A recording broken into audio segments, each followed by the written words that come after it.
Oh, hello, ladies and gentlemen. We got a special guest today. Look who it is. It's Mr. Momo. How you doing, Momo? You enjoying your time? He never hangs out with me. My dad's away on some trip, and that's the only time he ever comes in here. Am I just your side hoe, Momo? Is that all I am to you? You jerk.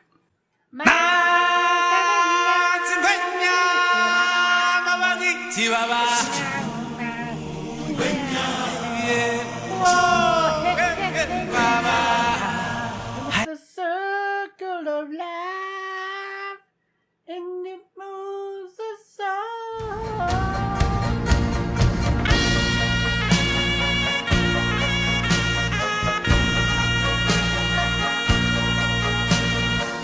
No doggos were harmed in the making of this China career mode. Although if there ever was a career mode that a doggo might be harmed.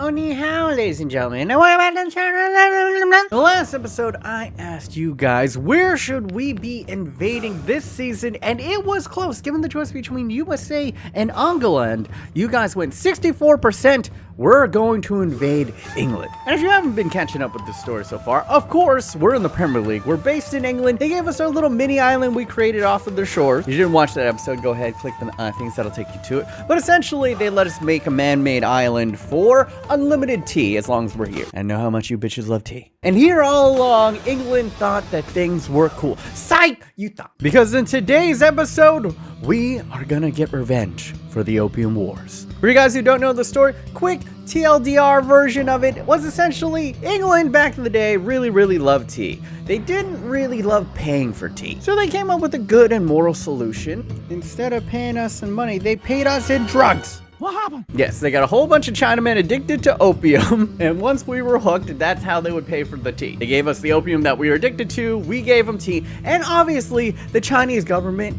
didn't like this. Having a bunch of your population just strung out all the time in opium dens, not the greatest for China. So thus the Chinese government banned opium in China, and the UK turned around and started a war over it. You got us addicted to opium, and then we were like, hey, we don't want to be addicted to opium anymore. You shot us. That's like if the LAPD shot a crack addict while he was coming out of rehab, which, let's be honest, they probably have. And to add insult to injury, not only did you get us addicted to opium, not only did you start a war with us over tea, after the war, England went ahead and claimed Hong Kong for 100 years. So essentially, they borrowed Hong Kong. So since you borrowed Hong Kong for 100 years of service, we'll take 100 years of service right back from you in the form of some footballers. Yes, we shall borrow 100 years worth of footballing talent from England in this episode. And let's not just borrow one guy for 100 years, let's spread it out. Let's say 10 players for 10 years each. I think that's pretty fair, right? We'll have them for 10 years, use them in 2 World Cups, and then we'll give them back to you. If you think that this is a little bit silly or maybe unrealistic, this is actually happening in real life. There's a guy named Nico Yanaris who was born in England, raised and played in the professional leagues in England, is English, but he has Chinese heritage, so he has moved over to the Chinese Super League and is currently on his way to getting a Chinese citizenship to play for the national team. So it's not actually that far-fetched. Now, I know the English fans are clutching their pearls right now. I was like, no, don't take our Jadon Sancho and our Rashfords. Well, maybe take Rashford. But everyone else, pretty much on the menu. And after having a big discussion with the other Chinamen in the chat, we settled on 2 of the brightest young talents in English football, and they both happen to be on the same team. So, to close out the transfer window, we have brought in Luka Jovic of Serbia, 88 striker, and to add alongside him from Chelsea and England, Callum Hudson-Odoi. Bought the 21-year-old for $42.5 million, and we put him on $162,000 a week. And then for a second transfer, we picked up Ruben Loftus, clap them cheeks. Plays center mid and left mid, 85 overall, 26 years of age, so he is in his athletic prime, and he only cost us a measly $70 million. And to entice him even further, we're putting on $300K a week. We use both of them for now for the first half of this season, and then by the end of this episode, we'll already be to the halfway point. We'll have a discussion with you guys, and if we don't like, a couple of these faces, we can trade them out and bring someone in new in the next episode. And with these three signed to the squad, this is probably how we're going to line up. We're going to put Jovic up top. We're going to put Hudson-Odoi probably coming in as a sub, either at cam or one of the wing positions. And I think Loftus-Cheek is actually going to start alongside myself in the midfield. And the big thing about him is he's like our first actually tall midfielder. Everyone else, Quan Punchman, myself, Andres Pereira, we're all around like 5'8", 5'9". Clap them cheeks though, 6'3". That he possesses solid stamina, 82, 84 strength, so he can really boss it around in there. And for someone so large, I love his ball control is almost at 90 and his dribbling's at 91, and he can finish. I love midfielders who can finish. Hudson-Odoi, he's a jitterbug. I mean, you know, take a look at him. Speed demon, 92 pace, 93 acceleration, 92 agility, and then 95 dribbling, great cross on him, great ball control. In fact, we looked at short passes, it's only 86, and his vision's only at 66, so he's not really that great of a cam, even though he can play there. But before we get too deep into that, I do want to bring up a couple of great ideas that I saw in the comments section. Oh, the comment section. And the first one being about the last episode where we revealed the loving, tender, caring relationship of Wangohimovic and Quan Punchman. But Tenny Talabi says, my question is, in the Wangohimovic and Quan Punchman relationship, who is the giver and who is the receiver? Who is the pitcher and the catcher? You guys can vote up in the I think is right now on that one. But I think it's very clear who is the dominant one in that relationship. It's Quan Punchman. Literally satisfies Wangohimovic every single time with a just Quan Punch. Quan Punch! Every time. Just boop, right on the prostate. But for the second comment, and I think this is an amazing idea, Zach Leong says, Captain China should be the smallest and lowest weight from the academy and then turn him into a giant. And that's brilliant because that's the storyline for Captain America. If you guys don't know, Steve Rogers was a super scrawny guy. He couldn't even really enroll into the army because he was too small. But god damn it, he had the most heart. And because he had the perspective of being a weak guy but having the courage of a lion, he was the best person to become Captain America and to receive the Super Soldier Serum. So that's what I think we will do. By the end of this episode, we should decide. We'll take a look in the academy, and whoever is physically smallest shall become our Captain China and receive the Super Soldier steroids of China. And then also, it's time for everyone's favorite segment, and that is the Fat Asian Fat Watch. Yes, last week I came in at 194.2, and this week I am, boom, 193.7. I lost half a pound, boys. We did it. Now, for you guys who don't remember, for every pound that I lose, I gain 3 points in all stats, but since I only gained half a pound this week, I can't really gain 1.5 points, so I'm just gonna gain +2 and everything. But I'm back on my weight loss, boys. The double chin is thinning, and we stay winning. So boom, boom, chicka boom, boom, as you can see, +2 to my stats. But now the transfer window is closed. We're going to do an accelerated episode all the way up to the January transfer window. But first, the highlights. All right, boys. Let's get back into this bitch. First off, we got a match in the Premier League. Guangzhou Evergrande versus defending champions in Manchester City. We've developed quite a little bit of a rivalry, I would say, during our time facing off against them. But you can see the big boy that's in here, besides the hairstyle of El Shaarawy, Gabriel Jesus has gotten up to a 92. So another one of these childhood titans has come to roost. Raheem Sterling gets run down by the awesome Auger, showing off the pace and how far that little left back has come. And then Quan Punchman on the break gets a shot off, finds the post, second one taken away, deflected out by Ederson. And look at this, a little bit of 1-2, fires another one. Quan Punchman was in a mood. Awesome Auger lets it go. Terrible defending right there, almost passing it, assisting it to Man City. And we were just like, all right, no more nonsense, just send it in to the big forehead of Wangohimovic. And the wonton delivers with a spicy dumpling soup. And now, look at this. A little bit of chaos, a couple of bounces here and there, finds its way. So what we're going to do, boys. Ooh, look at the finish. Wonton with the brace. And look at this ballerina-esque, taekwondo-esque high kick with the toe pointies. The pointy shoes. Oh, look at them red bottoms. Well done. Well done. Up 2. You knew Man City wasn't just going to sit back and take it. Nay. Gabriel Jesus, the 92. Just find one at the end, but we hang on. 2-1 victory up against one of the best teams in the Premier League. And moving it on. Guangzhou versus Tottenham Hotspurs, the runners-up in the Champions League this season. And you can see that we're only 2 points behind. A win here would catapult us into the top 4. The only man to stand between us, and that is the Hurricane. early on. Forcing it over the top. Look at this depth first touch. Biggie Smalls is in and he misses. Do I need to stop sprinting? Do I just need to like tap it? I don't know what it is, but he's got like 89 finishing and he just never seems to really find the back of the net. Speaking of finding the back of the net, peppering the shots to Hugo Lloris, keeping him busy early on. Wonton Wanganivich, look at the delightful play! The tiki-taka, but Hugo Lloris called into action once again. Delicious, and this is what's been working for us. We've been trying to play the beautiful game, but Hugo Lloris is being an asshole. So, we're just going to do bread and butter, send in the cross like it's FIFA 14, and every once in a while, you can't play beautiful. Deft little touch, a false nine formation. And look at the two lovers! They have come together on the pitch like they come together at home. Oh dear B.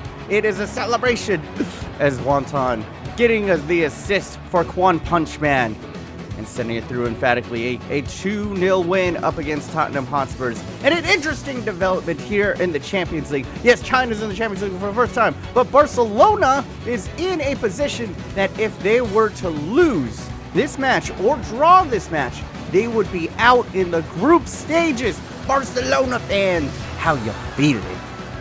This is a big one right here. You can see a couple of familiar faces. They signed Aubameyang, they got Arthur in there, Ousmane Dembele, and they were working it early and often, peppering us with shots. Bang Wang called into action, and then Ruben Loftus clapped them cheeks, working it across the top. Where did this come from? First time Quan Punch Man's in a mood this episode. Just not really, kind of Barcelona-esque. Just hold it, top of the box, and then strike like lightning, boys. Quan Punch! Look at the curvature of that shot, baby. How you gonna try to say that the earth is flat when you got something like that on that? And then, perfect steal away. This is what I'm talking about. The physicality of Ruben Loftus-Cheek gets us a counterattack, but a great save. Quick off his line to Ter Stegen. And then Ousmane Dembele. Oh no, that's Semedo. I'm being racist! Gets in. We're able to run him down. Cause a little bit of pressure to throw him off of his shot. Ruben Loftus-Cheek's delightful assist. Hugman's son cuts inside. Another first time shot. Because we're going to abuse the mechanics in this career mode. Lovely stuff. But the young Englishman could have had 2 assists very early on. And now Barcelona in a deep hole. They need to score 3. And that is an emphatic way to go ahead and pull it back. Look at the ferocity of this shot. Just beaten at the near post by a pure power. And we can do pure power too, but Ter Stegen apparently can save his near post shots. But there we do it. We quelled the beast, and Barcelona is out in the group stages. Absolutely shambolic from them, and it keeps on getting better. We're now second in the league, and if we were to win the next match up against Chelsea, we can pull within 1 of the Premier League top. And look at this, only Insigne, but a lot of unfamiliar faces in here. This Chelsea squad, you know, Chelsea has like a million youngsters that are loaned out to Betis, but like, for some reason, they never actually used any of them.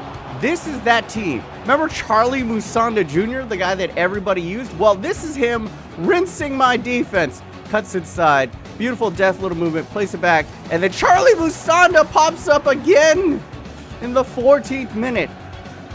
Charlie Musonda Jr. What? Oh, but then I am through, but my fat ass didn't cut enough weight. We get run down from behind, then we send in the cross, but we were introduced to the mountain of a man that is Koulibaly. He was absolutely ridiculous in this match. And then, just a simple corner routine. Mason Mount. The Mason Mounts of the world are destroying us. What is going on? Kimchi God goes inside. Koulibaly again out of nowhere. Is this man Spider-Man? Where is this from? And then Biggie Smalls in position again. Another great save. Kepa able to force it out, but come on, Punch Man there for the scraps. Get it up, and the comeback is on, boys. 70th minute. Gonna go ahead, bring in some substitutions, and we're gonna rally. We're gonna take it because China is number 1. Chong Li gets it. Unfortunately, once again, the CPU auto takes it back. Destroys me. My soul. My soul is theirs to keep. Look at that. Chong Li first gives up the double bounce, then ends my career when I slide tackle in. And add insult injury, Koulibaly's on free kicks for this team? What are you doing, Chelsea? China put to the sword as boos rain down from Dump Lane Stadium.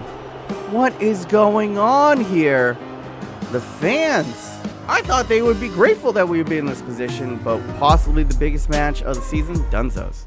All right, we sit on June 1st of 2023. Wow, that's a long way away. And after the dick punching that Chelsea just gave us, we dropped from 2nd place to 3rd place. We're now 1 point behind Manchester United, as well as 9 points behind Chelsea. We could have closed the gap, and I mean, it's a long season. We still got half of it to go. And yes, I am disappointed in what happened in that final match, but I mean, like, we were spanking on the likes of like Spurs and Barcelona. It's just our play is a little bit inconsistent. And when, you know, we go up against a team in form like that, when the CPU's playing like that, there's not that much you can do. Also, a big issue of the first half of the season, and maybe we could have been higher, was Chong Li, our best Chinese defender, was unfortunately out with the knee injury for 3 months. You also see that there was a little bit of a weird glitch. Obviously, he didn't grow by plus 28 in this season alone. There's a reason for that, but I'm going to leave that as a little bit of a mystery. There's an Easter egg on the screen right now if you can identify it, but it's a little bit more for the next episode. And as for the MVP of the episode, I think there's only 2 real contenders, and it just so happens to be the 2 lovers in life as well as on the pitch. First up is Punchman, scored a number of nice goals, and the other being Wonton Wangkiewicz, scoring that super nice, ridiculous left-footed, like, high kick, and also was a distributor. He had a really nice assist to Kwon Punchman. So vote up in the I think he's on that one. But also looking over the squad, and this is something I've been thinking about ever since the Argentinian game, was should I have a different formation? I'm good in this formation. I like playing this formation, and when it's clicking, it's easy mode. We can play some beautiful football as well as play it out wide and swing it in. But almost every single other career mode that I've done in this tally, I've tried something a little bit different. So what do you guys think? Vote up in the I thinking, should I have a backup tactic, or should I try to revolutionize all of football with Chinese tactics that have never before been seen? But now let's go ahead and check out the Youth Academy. So let's look up Kung Fu Panda. Okay, 89 rated, 5'6". We might have an early contender. Sign him up. 93 rated. Okay, 90 rated. Wow, what a goddamn crop. And let's check in on England. England, have you gotten us anyone? Okay, Peter Cook, 91 rated. I'll take him up. 9 rated Toby Hall. Yo, there's a lot of brothers in England. But now that we brought in everyone, let's see who is the shortest in the Youth Academy. Who shall be Captain China? All right, 5'5", Qi Chen Dang. Cam, 90 potential, 5'5". He's the shortest so far. We've seen 5'9", 5'7", 5'6", and that is the shortest of everyone. It is this man right here. He already has the Captain America face. So Qi Chen Dang, you shall be the Chinese Steve Rogers. And out of the new transfers, I don't know if any of them super impressed, if I'm gonna be honest. Like, Hugo Jovic was fine. Hudson-Odoi, I'm gonna be honest, didn't get much joy out of him. And the guy that I liked the most was probably Loftus Crack Them Cheeks. Just because I get to say crack them cheeks. That, and he brings a different aspect, like the physicality that he brings in the midfield is nice. But these two, I don't know. Should we move on from these guys? Go ahead, vote up in the I thingies, or should I give them a little bit more time? But yeah, I think that's pretty much going to conclude this episode. A big thank you for all you guys watching, and a big thank you to all of my Twitch subscribers. Every single one of you guys, every single dollar that you guys donate to me makes this series better, makes the channel better. So I cannot thank you guys enough for your support. And come over to the Twitch, guys. Give me some suggestions, some new ideas for the series, as well as EA Play is going to be this freaking weekend. So I'm going to be over there talking about the new developments that they're going to announce for FIFA 20. It's going to be hotness. So yeah, once again, if you did enjoy, smush your nipple into the like button. If you want to get all caught up on the series, go ahead and click over here. Dixie Poos out here to check out my latest FIFA experiment, where with the rumors surrounding the oil money takeover of Newcastle, I went ahead and gave them $1 billion and saw what they could do with it in one window. So yeah, that's gonna be it for me. Be honest. Hopefully you guys are having a wonderful day. Remember, stay yourself, stay humble. Until next time, guys. Joy Ying.